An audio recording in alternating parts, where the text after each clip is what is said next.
Maligayang Pasko po mga kababayan. Si Kamanong po, nagbabalik na naman po muli para po magkomento po sa inyo dito po sa Tambayan mga kababayan. Magandang umaga po muna sa inyo, tanghali, hapon, gabi, at madaling araw po sa atin lahat. Sana po nasa maayos po tayong kalagayan. Magumpisa na po tayo mga kababayan. Pakinggan po natin ang ating Vice President at si Bonget po na tinatawag na bangag ng kanyang ate na si Senadora Amy Marcos para po sa kanila pong mensahe ito pong Kapaskuhan mga kababayan. Unahin po natin ang ating Vice President sa kanya pong mensahe mga kababayan at isunod po natin si Bonget. Ito po ang ating Vice President mga kababayan. Assalamualaikum warahmatullahi wabarakatuh. Madayaw ug maayong adlaw kaninyong tanan. Magandang araw at maligayang Pasko sa inyong lahat. Tuwing Pasko ay binabalot ang ating mga puso ng mga biyaya na hatid sa atin ng kapanganakan ni Jesus. Ngunit paano ba natin mas mapapasaya ang ating selebrasyon sa harap ng samot-saring mga hamon sa ating buhay? Mga kababayan, magiging mas makabuluhan ang Pasko kung ibabahagi natin ang mga biyaya ng Diyos sa ating kapwa, lalo na sa mga nahihirapan sa buhay, mga may karamdaman, mga ulila at walang tahanan, mga biktima ng sakuna at karahasan, at mga sektor na dumaranas ng kapabayaan. Sa kagandahan ng ating loob, nagmumula ang pag-asa at katatagan ng loob at pananampalataya. At ito ang gagabay at magpapalakas sa atin bilang mga individual, bilang mga pamilya, at bilang isang bansa. Hangad ko ang inyong kaligayahan kasama ang inyong mga kapamilya at mahal sa buhay. Lagi din nating ipagdasal ang biyaya ng kapayapaan at katatagan ng ating minamahal na bansa. Tandaan po natin na ang pusong nagpapasalamat ay mapagbigay, mapagmahal, mapagpatawad. Mula sa kaibuturan ng aking puso, malipayong Pasko kaninyong tanan. Mahalin natin ang Pilipinas para sa Diyos sa bayan at sa bawat pamilyang Pilipino. Syukran. Po mga tambay. At isunod po natin ang pahayag naman po ni Bonget mga tambay.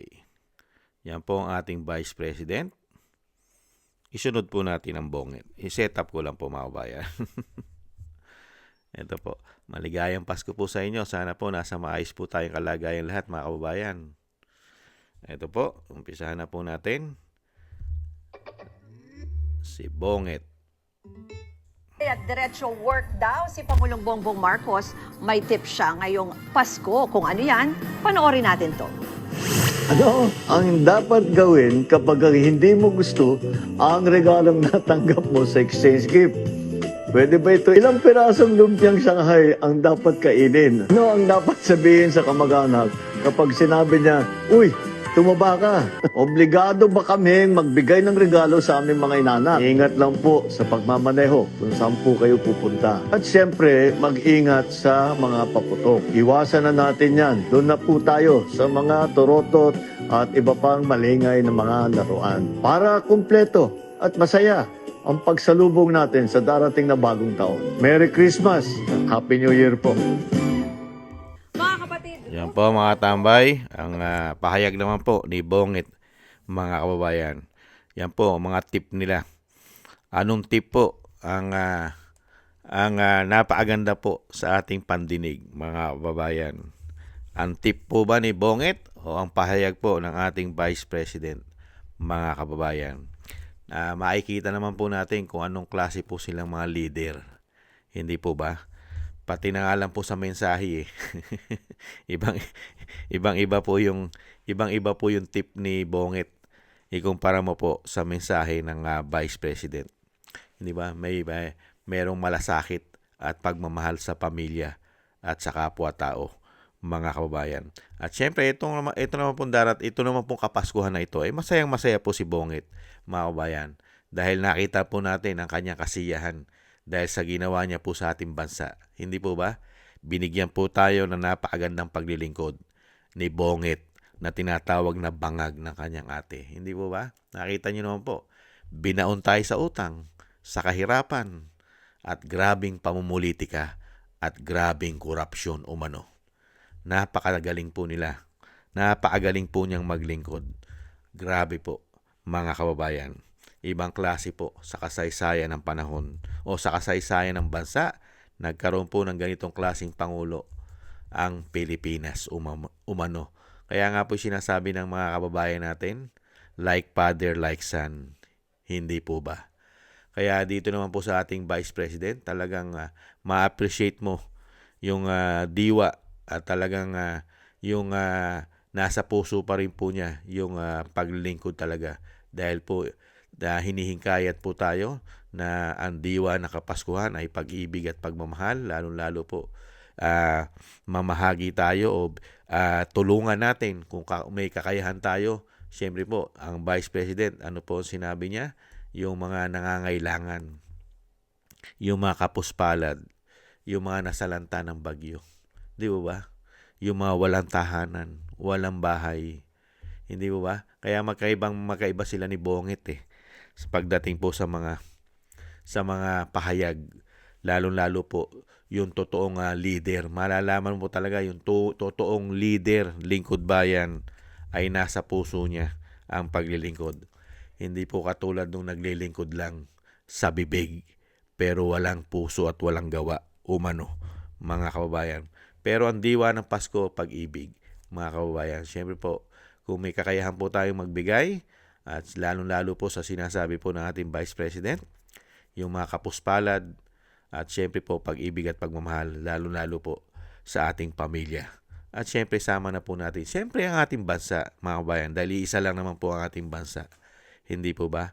Kaya ingat-ingat po tayo mga kababayan at napakinggan po natin ang mga mensahe po ng leader, ang dalawang pinakamataas na leader ng ating bansa, ang ating Vice President at ang Presidente na tinatawag na si Bongit, mga kababayan. Maligayang Pasko po mga kababayan. Thank you po sa inyo po mga kababayan at sana po lagi po kayo nasa mabuting kalagayan. Maligayang Pasko, sana po Pasko po sa atin araw-araw at maligong bagong taon. Maraming salamat po mga kababayan. At syempre po, thank you po sa gusto po natin Tambayang Makabayan sa YouTube at TikTok at ganoon din po sa mga subscribers po natin at sa mga nagbibigay po ng komento, like, share, and subscribe. Thank you po. Maligayang Pasko po sa inyo at maligong bagong taon. At shoutout din po mga tambay.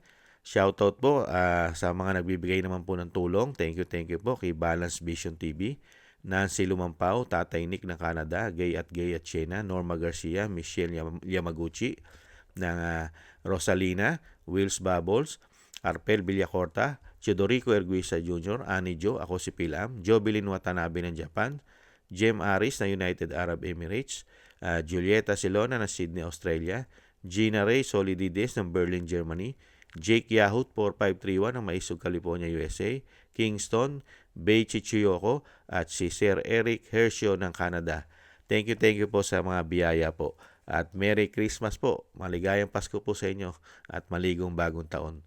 At ingat-ingat po kayo sa inyo po mga paggawa. At syempre po yung dasal at panalangin po natin mga kababayan na tayo pong lahat ay maingatan, ang ating buong sambahayanan at ang pamilya Duterte, ang ating Vice President at ang dating Pangulo, tayo pong lahat ay maingatan sa kapahamakan, mga kababayan. At madugtungan pa po ang buhay at kalakasan ng dating Pangulo at makalabas na po siya sa lalong mabilis.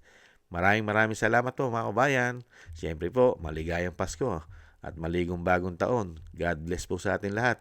Thank you po. Ingat-ingat po. Bye-bye.